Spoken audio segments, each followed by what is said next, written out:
ঢাকা ক্যাপিটালের বিপক্ষে ব্যাটিং নেমে শুরুতেই উইকেট হারায় সিলেট টাইটেন্স। রনি তালুকদার আউট 7 রানে, সালমান মির্জার উইকেট শিকার। টিকতে পারেননি অধিনায়ক মেহেদী মিরাজও।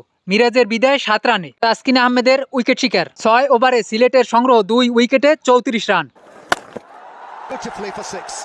এরপরে ওপেনার সাইম আইয়ুবকে সাথে নিয়ে পারভেজ ইমন বেশ আগ্রাসী ব্যাট করে। 10 ওভারে সিলেট টাইটেন্স স্কোরবোর্ডে তোলে 2 উইকেটে 67 রান।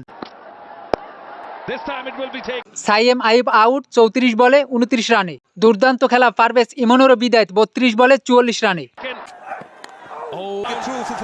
15.1 ওভারে সিলেট টাইটেন্সের স্কোর 4 উইকেটে 17 রানে পৌঁছে। আফিফ হোসেন করে 11 বলে 13 রান। শেষ দিকে আজমতুল্লাহ ওমরজাই ও ইথান ব্রুকসের জোরো ব্যাটিংয়ে 20 ওভারে সিলেট টাইটেন্সের সংগ্রহ 5 উইকেটে 173 রান। ইথান ব্রুকস 6 বলে 13 ও আজমতুল্লাহ ওমরজাই অপরাজিত 24 বলে করেন 50 রান। সালমান মির্জা শিকার করেন 2টি উইকেট। 174 রানের টার্গেটে খেলতে নেমে শুরুতেই উইকেট হারায় ঢাকা ক্যাপিটাল। জুবাইদ আকবরী আউট 1 রানে, মোহাম্মদ আমিরের উইকেট শিকার। উসমান খান ও সাইফ হাসানের জুটিও টেকেনি বেশিক্ষণ। উসমান খান আউট 15 বলে 21 রানে। 6 ওভারে ঢাকা ক্যাপিটালের সংগ্রহ 2 উইকেটে 36 রান। পাওয়ার প্লের পরে ঢাকা ক্যাপিটাল মাত্র 7 রান তুলতে হারায় আরও 3 উইকেট। সাইফ হাসান 17 বলে 9 ও অধিনায়ক মোহাম্মদ মিঠুন গোল্ডেন ডাক।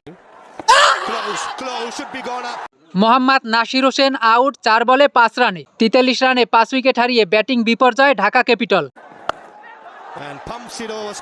শামীম হোসেন ও সাব্বির রহমান বিপর্যয়ের দলের হাল ধরে। 10 ওভারে ঢাকা ক্যাপিটালের সংগ্রহ 5 উইকেটে 60 রান। বাকি 10 ওভারে দরকার 114 রান। সাব্বির রহমান আউট 19 বলে 23 রানে। 14 ওভার 1 বলে ঢাকা ক্যাপিটালের স্কোর 6 উইকেটে 17 রানে পৌঁছে। 114 ও 120 রানে ব্যাক টু ব্যাক 2 উইকেট নিয়ে ম্যাচে চালকের আসনে সিলেট টাইটেন্স। তবে শামীম হোসেন এক প্রান্তে বেশ আগ্রাসী ব্যাট করে। শেষ ওভারে ঢাকা ক্যাপিটালের জয়ের জন্য দরকার 27 রান।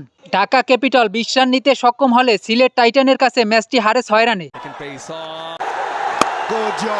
শামীম হোসেন পাটোয়ারি অপরাজিত 43 বলে করে 81 রান। 3টি উইকেট ও 50 রান করায় man of the match Azmatullah Omarzai.